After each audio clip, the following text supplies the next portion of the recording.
Today's Gospel reading is according to John.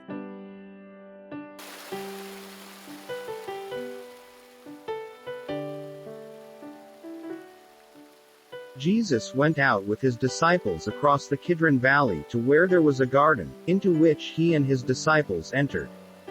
Judas his betrayer also knew the place, because Jesus had often met there with his disciples. So Judas got a band of soldiers and guards from the chief priests and the Pharisees and went there with lanterns, torches, and weapons. Jesus, knowing everything that was going to happen to him, went out and said to them, "Whom are you looking for?"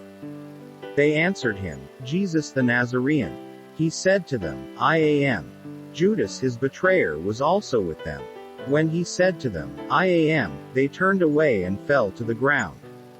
So he again asked them, "Whom are you looking for?" They said, "Jesus the Nazarene."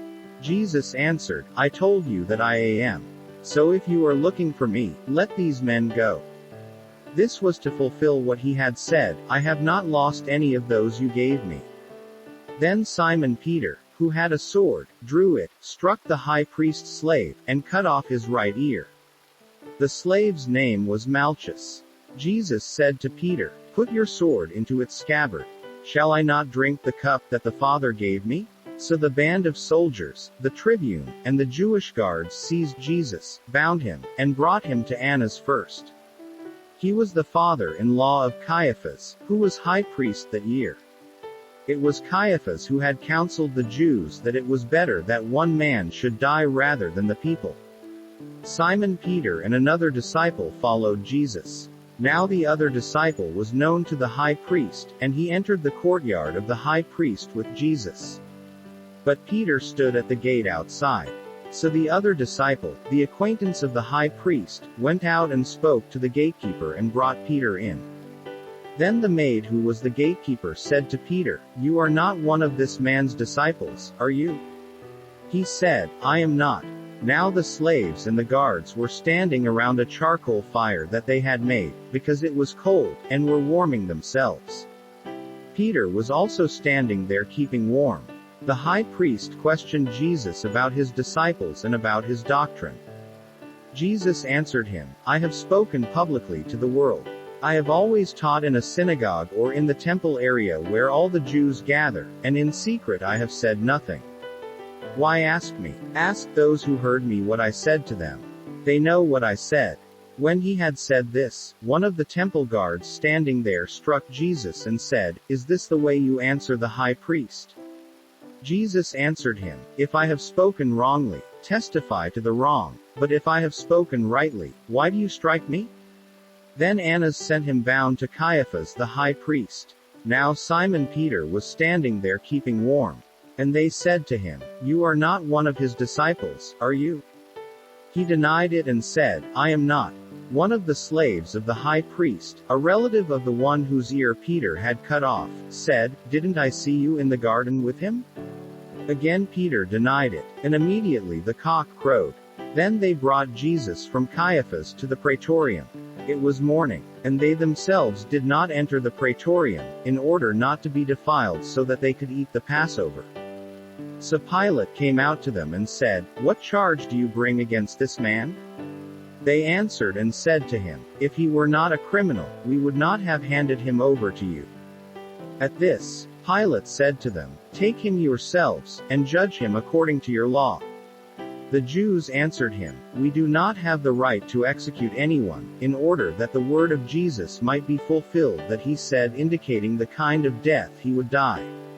So Pilate went back into the praetorium and summoned Jesus and said to him, "Are you the king of the Jews?" Jesus answered, "Do you say this on your own or have others told you about me?" Pilate answered, "I am not a Jew, am I? Your own nation and the chief priests handed you over to me. What have you done?" Jesus answered, "My kingdom does not belong to this world. If my kingdom did belong to this world, my attendants would be fighting to keep me from being handed over to the Jews. But as it is, my kingdom is not here." So Pilate said to him, "Then you are a king." Jesus answered, "You say I am a king. For this I was born and for this I came into the world, to testify to the truth. Everyone who belongs to the truth listens to my voice." Pilate said to him, "What is truth?" When he had said this, he again went out to the Jews and said to them, "I find no guilt in him. But you have a custom that I release one prisoner to you at Passover. Do you want me to release to you the king of the Jews?" They cried out again, "Not this one but Barabbas." Now Barabbas was a revolutionary. Then Pilate took Jesus and had him scourged.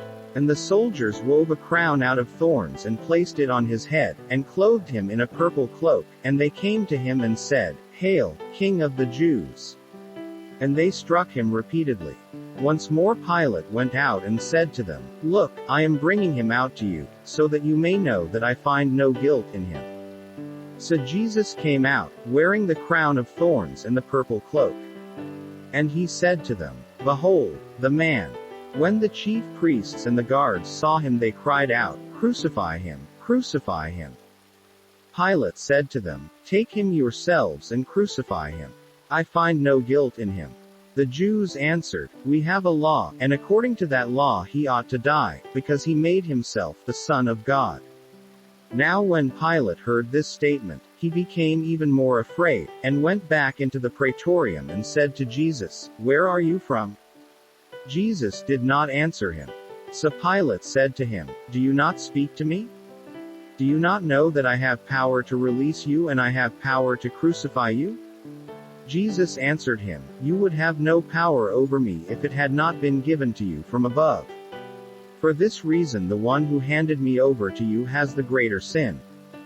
Consequently, Pilate tried to release him, but the Jews cried out, "If you release him, you are not a friend of Caesar. Everyone who makes himself a king opposes Caesar." When Pilate heard these words, he brought Jesus out and seated him on the judge's bench in the place called Stone Pavement, in Hebrew, Gabbatha. It was preparation day for Passover, and it was about noon. And he said to the Jews, "Behold, your king." They cried out, "Take him away, take him away. Crucify him." Pilate said to them, "Shall I crucify your king?" The chief priests answered, "We have no king but Caesar." Then he handed him over to them to be crucified. So they took Jesus, and, carrying the cross himself, he went out to what is called the place of the skull, in Hebrew, Golgotha. There they crucified him, and with him two others, one on either side, with Jesus in the middle. Pilate also had an inscription written and put on the cross. It read, "Jesus the Nazarene, the King of the Jews." Now many of the Jews read this inscription, because the place where Jesus was crucified was near the city, and it was written in Hebrew, Latin, and Greek. So the chief priests of the Jews said to Pilate, "Do not write, 'The King of the Jews,' but that he said, 'I am the King of the Jews.'" Pilate answered, "What I have written, I have written." When the soldiers had crucified Jesus, they took his clothes and divided them into 4 shares, a share for each soldier. They also took his tunic, but the tunic was seamless, woven in one piece from the top down. So they said to one another, "Let's not tear it, but cast lots for it to see whose it will be, in order that the passage of Scripture might be fulfilled. That says, 'They divided my garments among them, and for my vesture they cast lots.'" This is what the soldiers did. Standing by the cross of Jesus were his mother and his mother's sister, Mary the wife of Clopas, and Mary of Magdala. When Jesus saw his mother and the disciple there whom he loved, he said to his mother, "Woman, behold, your son." Then he said to the disciple, "Behold, your mother." And from that hour the disciple took her into his home. After this, aware that everything was now finished, in order that the scripture might be fulfilled, Jesus said, "I thirst." There was a vessel filled with common wine. So they put a sponge soaked in wine on a sprig of hyssop and put it up to his mouth. When Jesus had taken the wine, he said, "It is finished." And bowing his head, he handed over the Spirit. Here all kneel and pause for a short time. Now since it was preparation day, in order that the bodies might not remain on the cross on the Sabbath, for the Sabbath day of that week was a solemn one, the Jews asked Pilate that their legs be broken and that they be taken down. So the soldiers came and broke the legs of the first and then of the other one who was crucified with Jesus. But when they came to Jesus and saw that he was already dead, they did not break his legs, but one soldier thrust his lance into his side, and immediately blood and water flowed out. An eyewitness has testified, and his testimony is true. He knows that he is speaking the truth, so that you also may come to believe. For this happened so that the scripture passage might be fulfilled, not a bone of it will be broken. And again another passage says, they will look upon him whom they have pierced. After this, Joseph of Arimathea, secretly a disciple of Jesus for fear of the Jews, asked Pilate if he could remove the body of Jesus. And Pilate permitted it, so he came and took his body. Nicodemus, the one who had first come to him at night, also came bringing a mixture of myrrh and aloes weighing about 100 pounds. They took the body of Jesus and bound it with burial cloths along with the spices, according to the Jewish burial custom. Now in the place where he had been crucified there was a garden, and in the garden a new tomb, in which no one had yet been buried. So they laid Jesus there because of the Jewish preparation day, for the tomb was close by. The Gospel of the Lord.